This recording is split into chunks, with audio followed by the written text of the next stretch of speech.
We tend to internalize and own our weaknesses or internal struggles. This is the ego consciousness at work. We also fail to recognize that there are multiple different sources of pressures on us, some of which are ingrained habits we have accepted into our surface being. Others are seeds we have dormant in our subconscious levels. And yet, still others are pressures from the external environment that attempt to gain entry and acceptance within our being. Wise proverbs remind us that we have no control over how others press upon us or how circumstances impact us, but we do have control over how we react. It is, however, not so simple. When we are provoked, we tend to react due to long-standing habit of the external being. We have a deeply rooted set of vital and nervous reactions, emotions, and mental biases which try to defend themselves and become themselves predominant or remain predominant.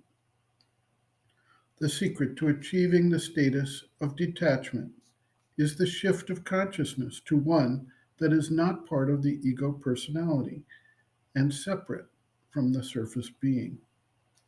This shift tends to take place slowly and deliberately over time, and Sri Aurobindo recognizes this fact as he recommends conscious programming of our mental and emotional being to enhance the sense of separation from the surface being. Sri Aurobindo observes, quote, "These things rise because either they are there in the conscious part of the being as habits of the nature, or they are lying there concealed and able to rise at any moment, or they are suggestions from the general or universal nature outside to which the personal being makes a response.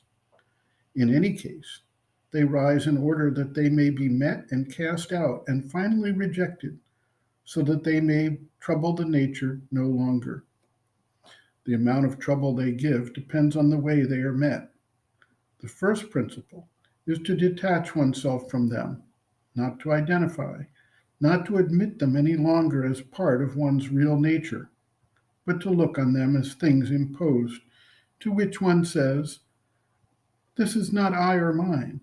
This is a thing I reject altogether.' One begins to feel a part of the being inside which is not identified, which remains firm and says, 'This may give trouble on the surface, but it shall not touch me.'